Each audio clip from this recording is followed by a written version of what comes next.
ছেলেটির নাম পারভেজ। সামান্য একটি ঘটনাকে কেন্দ্র করে তার জীবনটি চলে যায়। ইতিমধ্যেই জানা যায় কেন তাকে দুনিয়া থেকে সরিয়ে দেওয়া হয়েছে। পারভেজ নামের এই ছেলেটি তার নিজ ক্যাম্পাসে শেষ বিদায় নিয়েছে। ক্যাম্পাসের সামনে পারভেজ তার দুই বন্ধুকে নিয়ে সিঙ্গারা খাচ্ছিল। সেখানে দুই নারী শিক্ষার্থীও দাঁড়িয়ে ছিলেন। তারা মনে করে ওরা তাদেরকে নিয়ে হাসাহাসি করছে, তাই তারা কাউকে খবর দেয় খুব সম্ভবত বয়ফ্রেন্ড হবে। ক্যাম্পাসের বাইরের তিনটা ছেলে এসে পারভেজদের কাছে হাসাহাসির কারণ জানতে চাইলে উভয় পক্ষের মধ্যে কথা কাটাকাটি হয়। বিশ্ববিদ্যালয়ের কর্মকর্তারা বিষয়টি মিটমাট করে দেন, কিন্তু ওই তিন যুবক আরো কয়েকজনকে নিয়ে এসে পারভেজ ক্যাম্পাস থেকে বের হতেই তাকে ছুরি আঘাত করে। একটা ছুরি আঘাত ঠিক হৃৎপিণ্ডের উপর পড়ে, 1 ইঞ্চির একটা ক্ষত হয়ে যায়। দুনিয়া ত্যাগ করেন পারভেজ। একেবারে তুচ্ছ একটা ঘটনাকে কেন্দ্র করে জীবন দিতে হয় পারভেজের। প্রাইম এশিয়া বিশ্ববিদ্যালয়ে পড়তো সে। পারভেজ যখন ইন্টারে পড়তো, ময়মনসিংহের টাউন হলের পাশে একটা মেসে থাকতো সে। রয়্যাল মিডিয়া কলেজের ছাত্র ছিল। কি হাসি খুশি নির্মল একটা ছেলে, সালাম দিয়েই যেন হেসে নুয়ে যেত। এই হাসি তার জন্য কাল হলো। পারভেজের এই বিদায়ের মাধ্যমে তাদের ক্ষমতা প্রদর্শন করেছে। এই জঘন্যতম ঘটনার দ্রুত বিচার নিশ্চিত করুন। ভিডিও ফুটেজ আছে, অসংখ্য প্রত্যক্ষদর্শীর সামনে সে চির নিদ্রায় ঘুমিয়ে গিয়েছেন।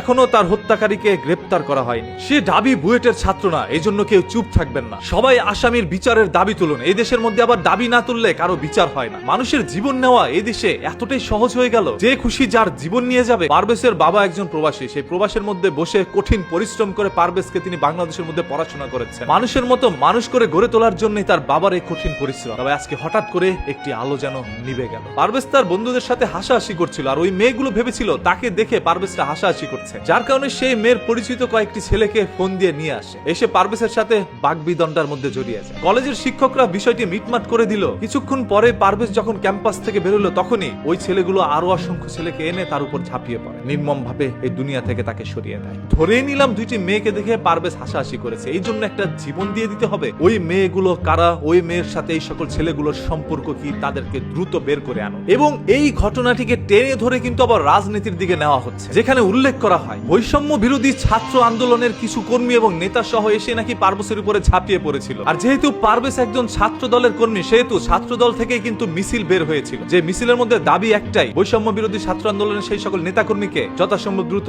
গ্রেপ্তার করা হোক। ছোট্ট ঘটনাকে কেন্দ্র করে বিষয়টি রাজনীতির দিকে মন নিয়েছে। কোনটা সত্য মিথ্যা এখন পর্যন্ত পুলিশ তদন্ত করে বের করতে পারে, তবে তদন্তের কাজ চলছে। হয়তোবা খুব দ্রুতই আপনারা সত্যটা জানতে পারবেন। আমি আবারও বলছি, আপনাদের রাজনৈতিক চালে যেন দাবার গুটি হয়ে কারো জীবন না যায়। রাজনীতি করবেন আপনারা আপনাদের স্বার্থের জন্য, রাস্তার মধ্যে আন্দোলন করবেন। দেশের জন্য কয়জন মানুষ রাজনীতি করছে? যার যার ব্যক্তি স্বার্থের জন্যই মানুষ এখন রাজনীতির মধ্যে নাম লিখিয়েছে। আপনারা রাজনীতিকে আপনাদের ইনকাম সোর্স মনে করছেন। রাজনীতি কখনো ইনকাম সোর্স হইতে পারে না। রাজনীতি হচ্ছে জনগণের স্বার্থে কাজ করা। এখনকার অসংখ্য নেতাকর্মীরা রাজনীতি লিখতেই পারেন, অথচ রাজনীতির মধ্যে নাম লিখিয়েছে। এরা ইতিহাস সম্পর্কে ধারণা রাখে না, এরা রাজনীতি বুঝে না। এরা বুঝে কিভাবে একে অপরের ক্ষতি করতে পারে। এই ক্ষোভের রাজনীতি, ভোগের রাজনীতি থেকে কবে মুক্তি পাবো আমরা সাধারণ জনগণ? আজকে পারভেজের জীবন চলে গিয়েছে, আপনারা চাইলেই পারভেজকে পূর্ণ জীবন দিতে পারবেন না। পারভেজ আর কোনোদিন তার মা বাবার কোলে ফিরে আসতে পারবে না। কেন পারভেজ রাজনৈতিক চালের দাবার গুটি হলো? প্রশ্ন অসংখ্য মানুষের। সর্বশেষ কথা একটাই, যে বা যারাই পারভেজের সাথে এরকম একটি ঘটনা ঘটিয়েছে, তার জীবনটা কেড়ে নিয়েছে, সেই সকল মানুষগুলোকে চিহ্নিত করে যথাসম্ভব দ্রুত আইনের আশ্রয় নিয়ে তাদেরকে সর্বোচ্চ শাস্তির দাবি জানাচ্ছি, এবং এই ঘটনার তীব্র নিন্দা জানাই আমরা সবাই। মানুষের জীবন কতটা সস্তা হয়ে গিয়েছে। সামান্য একটি হাসিকে কেন্দ্র করে চলে গেল একটি যুবকের প্রাণ। আর যে সকল মেয়েরা সন্ত্রাসী বাহিনীকে ডেকে নিয়ে আসছিল, সেই সকল মেয়েগুলো আসলে কারা? আবারও বলছি,